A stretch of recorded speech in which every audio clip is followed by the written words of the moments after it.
संग्रह षोडश चतुर्थ षोडश मैत्रेय उवाच भृगु अंगिरा मुनि जेते खुशी मिलिले समस्ते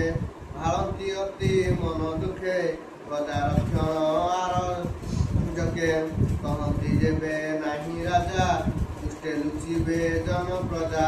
हेमंत विचारी समस्ते बेणुरु जननी आगते राज्य रक्षणे धर्म कही सकल जने रुंड होए विचार कही अति रोके बेणुकु राजा अभिषेके निज भुवने कले राजा क्षणे सखित जन प्रजा दुष्टे जे थिले दुष्टपणे लुटिबे बोली प्रजा गणे बेणुर राज पण कर्णे रुचिले शुणी घोर बने सुपर्ण डरे जेने नाग पशिले गिरी घोर मार्गे बेणु जे राज्य राज होई राज संपद गर्व बही स्वभावे दुष्ट दुराचार धर्मे न कर विचार आत्मा को सिद्धि प्राय मणि ऋषिक वचन शुणी लभ्य से सविभूति मातिले जने मर्त्या हस्ती कांचन रथे विजय करी बुलंते कंपे वसुंधरी नित्य से विक्रम पुराण नई कहे मने तो से बही पुनः है विक्रम मोर बाणी मुझे जगते नृतमणि मोहर वचन तुम्हारा स्वभावे पारी बवे भारी देखे मोहर बेनी भुज अष्टदिग पाळक तेज मुझे प्रत्यक्ष भगवान देख मोहर वन चिन्ह ब्राह्मण आदि चारि वर्ण पासे बसाई प्रजागण आत्मा को सिद्धि प्राय मणि कहे असंभव वाणी शुण सकल प्रजाजने ब्राह्मण आदि चारि बने मोराज यज्ञ न करिब पितृ देवता न पूजिब दान देवे विप्रहस्ते तीर्थ न जीवे पाद गते संसारे धर्म कर्म जेते सकल समर्पिबी मते मत हूँ बड़ नाही आन मुसे प्रत्यक्ष भगवान मो नाम जपु थिब तुंडे मते पूजिब अग्निकुंडे जे मोर वाक्य न करिब मोर आज दंडे हि नथिब जीवन नाशी विताहार सर्व संपद करी चूर हेमंतपुर ग्राम देशे हस्तिर कंधे भोरी घोषे घोषणा देला सर्वदेशे शुणी सकल जन तृषे बेणुर वाक्य शिरे कले सकल धर्म पाखिले जपन्ति तार नाम नित्ये भय खटती पाद गते हेमंत राजा दुष्टपण देखि भाळंती मुनिगण कहती याकू आरे चाही हेमंत शुणे ताही शुणी लात नाही भूमि जेते राजा थिले हेमंत केबे प्रकाशिले जग न कले मेघ नाही वृष्टि न कले अन्न काहि ए यज्ञ एकच यज्ञ क्रियालोपे अधर्मे त्रिभुवन कंपे एगोर संकट पड़िला उभय लोक नाश गला आम्भे याकू राजा कलु सर्प क्षीर पियाइलु से जेबे बढ़े अति गोरे क्षीर दातार प्राण हरे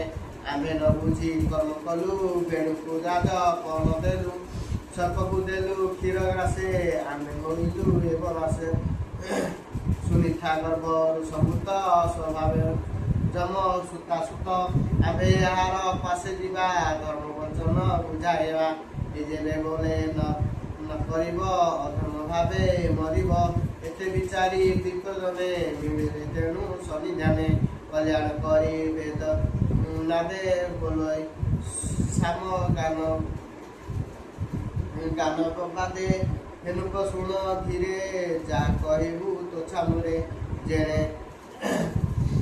जेणे होइब तोर लाभ जगते जस कीर्ति थिब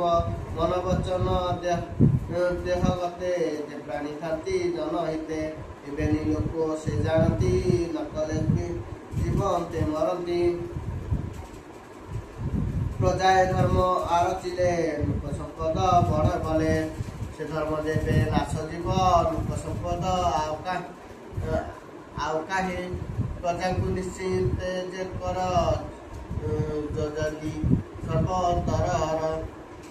ସେ ରାଜ ଇହ ପରଲୋକେ ଆନନ୍ଦ ମନ ରହେ ସୁଖେ ଯେ ରାଜ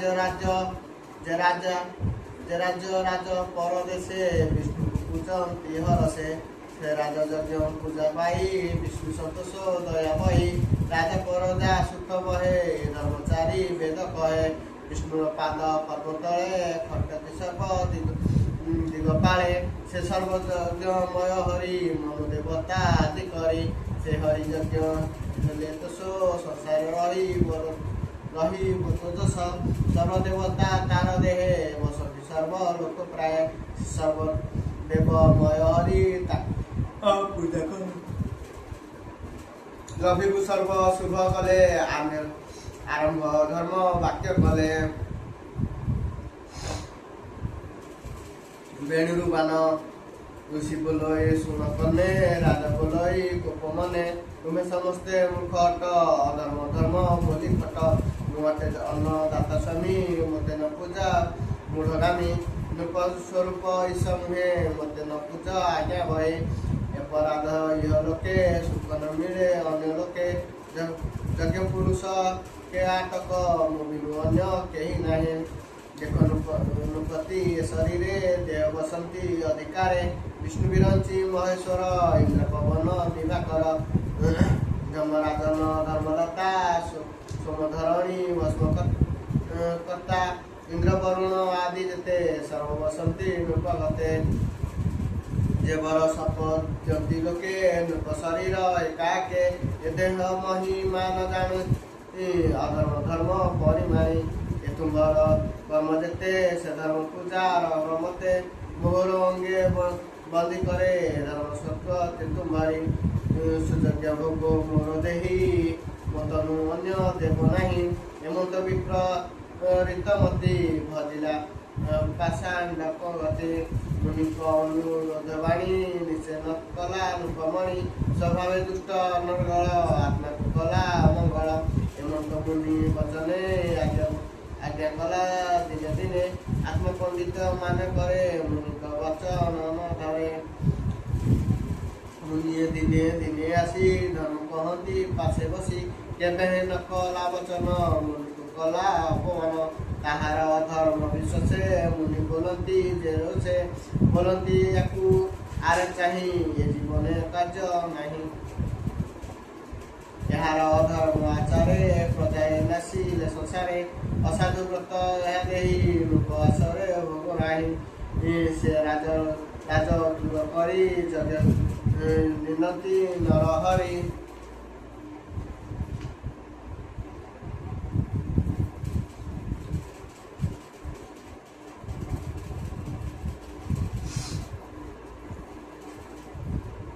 ତାହାର ସନ୍ଦେହ ଦେହ ବହି ବେଣୁରୁ ରାଜ କଣ ଥୋଇ ହେମନ୍ତ ବେଣୁ ପାଶେ ରହି ମୁନି ମହାକୋପ ବହି ହୁଙ୍କାର କରି ଦେବବାଣେ ପ୍ରହାର କଲେ ତାର ପ୍ରାଣେ ଅଚ୍ୟୁତ ନିନ୍ଦା ଫଳ ଥିଲା ତକ୍ଷଣ ଦେହୁ ପ୍ରାଣ ଗଲା ବେଣୁ କୁମାରୀ ମୁନି ଜନେ ଗଲେ ଯେ ଯାହାର ଭୁବନେ ସୁନିତ ପୁତ୍ର ମରଣ ଦେଖି କରଇ ବିଚାରଣ ଅବଶ୍ୟ ଏହାର ଶରୀରେ ପୁତ୍ର ଉପଜେ ସଂସାରେ ହୋଇବେ ପ୍ରଜା ଜନେ ସୁଖୀ ଏତେ ବିଚାରି ଅସୁମୁଖୀ ତୈଳ ଦ୍ରୋଣୀ ମଧ୍ୟ ଥୋଇ ଦ୍ରୋଣୀ ଶରୀର ଜଳାଇ ଏହି ସମୟ ଏକ ଦିନେ ସରଜୁ ଜଳେ ବିପ୍ରଜନେ ନିଶ୍ଚିନ୍ତ ପାତ ସ୍ନାନ କରି ଭୂମି ପୂଜିଲେ ନରହରି ବିଷ୍ଣୁର କଥା ଗୋଷ୍ଠୀ କଲେ ମନ୍ଦ ଉତ୍ପାତି ଦେଖିଲେ ଶୁଭଇ ଲୋକ ମୁଖ ଘୋଷ ଆନନ୍ଦ ବାଦ୍ୟ ଗୀତ ରସ ପ୍ରଜାଏ ଅନାଥ ଆତୁରେ ଭୟ ପାଳନ୍ତି ଗିରି ଘୋରେ ମୁନି ଚାହାନ୍ତି ଚାରି ଦିଗେ ଧୂଳି ଉଡ଼ିଲା ବାୟୁ ଯୋଗେ ଦୁଷ୍ଟ ଧାବନ୍ତି ଶସ୍ତ୍ର ଧରି ଡାକନ୍ତି ମାର କରି ତାଙ୍କର ଚରଣ ଧୂଳି ବେଗେ ଆଛାଦି ଉଡ଼େ ଦଶ ଦିଗେ ଦୁଷ୍ଟ ଲୁଟନ୍ତି ପ୍ରଜା ଧନ ଅଦ୍ଭୁତ ଶୁଭେ ଘୋର ସ୍ୱର୍ଣ୍ଣ ମୁନିଏ ପ୍ରଜା ଦୁଃଖ ଦେଖି ମନେ ହୋଇଲେ ଗୁରୁ ଦୁଃଖୀ ଆରେ ଭାତ କଣ बोलती कुल मंदकृते प्रजा होइले अनाथ राजा नथिला प्रजा काहीं मत बोली दया बही बोलती ब्राह्मण भार जथा ଯତ୍ନ କରି ଦଣ୍ଡ କେବେ ନହେ ସେ ନିରୋଧେ ମନ୍ତ୍ରୀ ଶାସ୍ତ୍ରବାଦେ ବୋଲନ୍ତି ଅଙ୍ଗ ରାଜବଂଶେ ଧର୍ମେ ରାଜ ବିଷ୍ଣୁ ବଂଶେ ସେ ରାଜ ଗୋବିନ୍ଦ ଆଶ୍ରରେ ରାଜ୍ୟ ପାଳନେ ସ୍ନେହ ରହେ ତାର ଜୀବନ ସଂସାରେ ଝିଅ ପର ଉପକାରେ ଏତେ ବିଚାରି ବିପବରେ ପିଣ୍ଡ ଉଠିଲେ ବେଦସ୍ୱରେ ବାହୁକ ନାମେ नरंसे अद्भुत होइले पुरुषे के कहु कुसंग तार अति दुर्बल ता शरीर कुटिल बदन अरुण वीरे जे लोचन बुध तरुण कुदुनाश ताम्र प्राय मुंड केश मुख कनाई कहई कि करिबि मुनि ताहार रूप देखि माने विचार कले मुनि जने देखी अद्भुत एकाए राजा आसने जोगे नुहे आमे राजा कले संसार नासी भये बोले हेमंत विप्र विचारिले निषाद दोली आज्ञा देले बोइले बने हुआ राज तिरी कानने तोर प्रजा निषाद गणे तार बंशे बने रहिले गिरी बेसे जे बेणु देह पाप थिला निषाद रूपे बने गला निर्मल देखी बेणु पुछिले मंत्री बाहुजुग नारी पुरुष एका मळे जन्मिले वेद मंत्र बळे कहे जगन्नाथ भाषा प्रबंध भागवत इति श्रीमद् भागवत महापुराणे परमहंस संहिताय वैशिक चतुर्थ स्कंदे निषाद जन्म कथन बने राजा करण नाम षोडशाध्यायः।